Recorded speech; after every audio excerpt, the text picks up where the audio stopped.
A'udhu billahi minasyaitanir rajim. Bismillahirrahmanirrahim. Alhamdulillah rabbil alamin. Bismillahi wassalatu wassalamu ala rasulillahi. Assalamualaikum warahmatullahi wabarakatuh. Magandang hapon po sa inyong lahat. Pasensya na po, ako po kasi ay may press con. Kailangan po akong makaalis kaagad.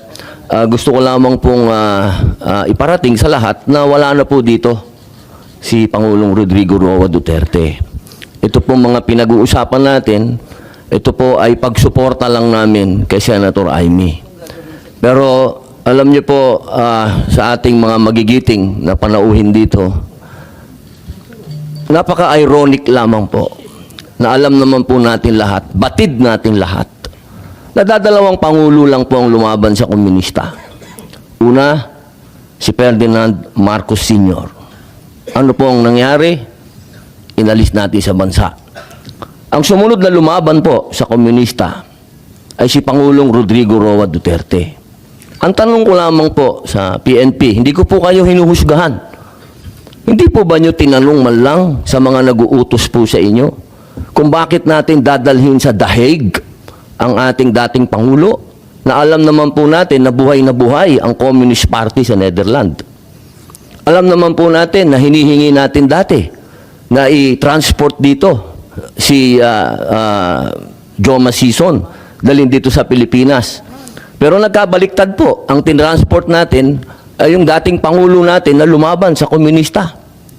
Ito lamang po tanong ko bilang ako po'y dating rebelde. Hindi ko naman po yan pinagkakaila. Hindi ko po maintindihan kung bakit tayo po ay nag-submit dito sa mga tiga Netherlands. Alam naman po natin, kahit po itanong ninyo, ako po ay palagi dyan sa Utrecht. Kasama po si Joma. Hindi ko po yan dinideny. Pero nakakagulat lamang po na dinala natin doon ang dating Pangulo.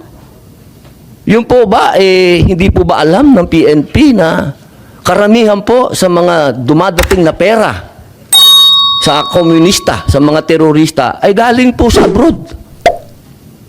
Yan po yung mga tanong na kailangan ko po sanang itanong sa inyo at marinig ang mga sagot ninyo, pero naubos na po ang oras natin sa paikot-ikot. Ako po ay gusto ko pong iparating sa inyo ang kalungkutang napakalalim.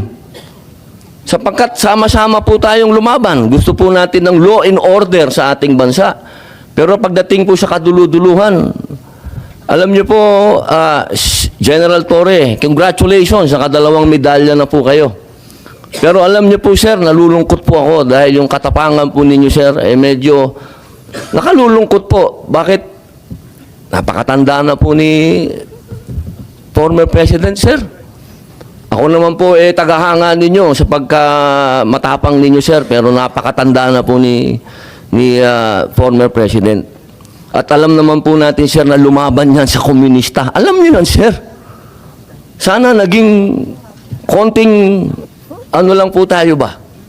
Binigyan naman natin ng konting, kung paano natin tinitingnan yung mga medalya nyo, hindi lang nalagyan ng medalya si Presidente, pero kung sa medalya mag-uusapan, tinulungan niya tayo laban sa mga terorista.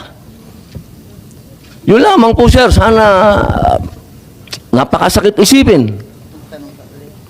Ito pong bagay na ito, parang pati itong ambassador natin.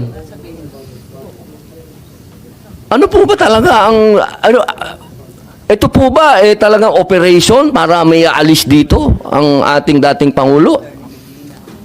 Kanino po ba? Kasi kami pinopuwersa kami lahat ng mga supporter ni Digong. Na-contempt po kayo. Pero hindi po namin ginagawa. Sapagkat ang order, walang order sa amin na ipakontempt kayo. Kung galing lang to kay PRRD o galing kay BP na pakontempt kayo, kukontempt kita, boss. Baka ako pa magsabi na ako hahatak sa'yo.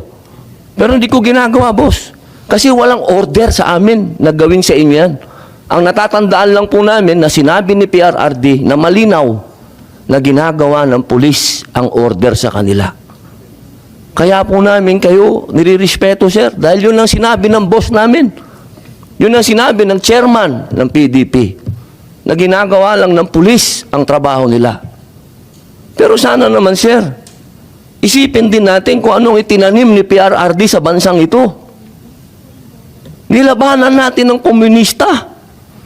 Talaga bang yan ba talaga ang kapalaran ng mga presidenteng lumalaban sa komunista?